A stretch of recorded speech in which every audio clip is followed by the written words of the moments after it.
तो बताओ, क्या वो भगवान साकार है या उनका कोई आकार ही नहीं है?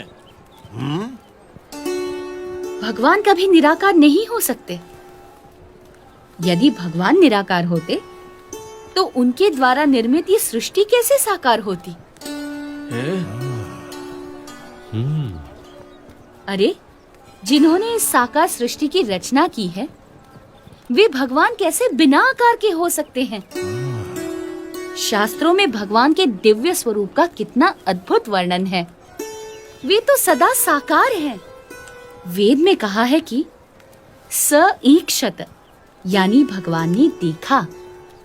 यदि देखा तो क्या उन्हें केवल आंखें ही होंगी? लेकिन यहाँ पर तो नहीं, वे तो सदा दिव्य स्वरूपधारी हैं।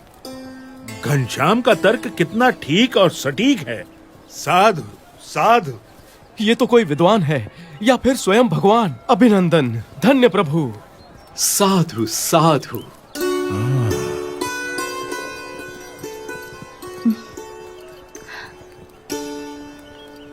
तो आप बताएंगे कि किस साधना से मनुष्य को मुक्ति या मोक्ष मिलता है? मोह का क्षय ही मोक्ष है। इसके लिए जिन्हें मोह ना हो, ऐसे महान सच्चे ब्रह्म स्वरूप संत का सत्संग करना चाहिए। ऐसे संत के सत्संग से ब्रह्मरूप होकर पर ब्रह्म की भक्ति करके ही मनुष्य मोक्ष प्राप्त करता है। उपनिषद में कहा है, ब्रह्म विदाप्नोति परम।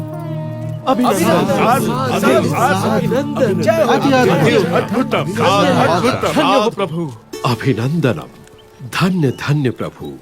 आपकी विश्वसनीय वाणी ने सबका हृदय जीत लिया है।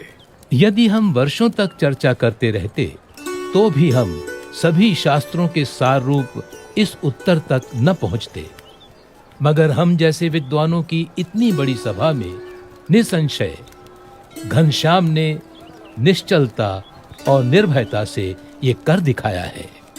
वो तो सिर्फ परमात्मा ही कर सकते हैं।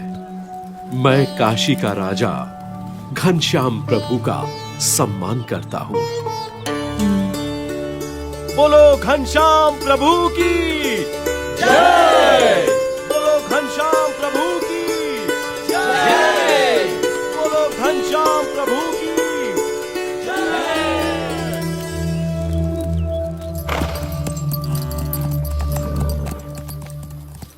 भक्ति देवी का स्वास्थ्य दिन प्रतिदिन गंभीर होता जा रहा था।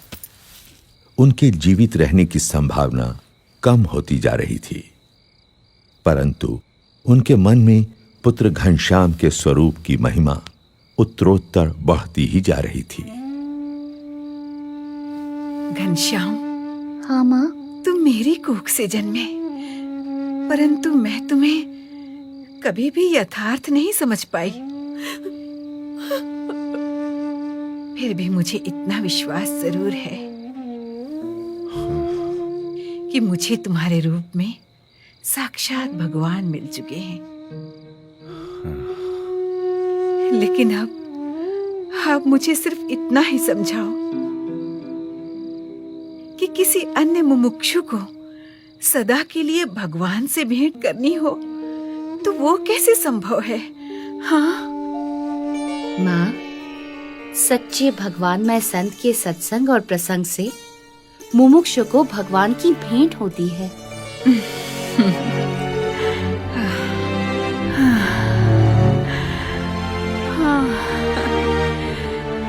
घनश्याम,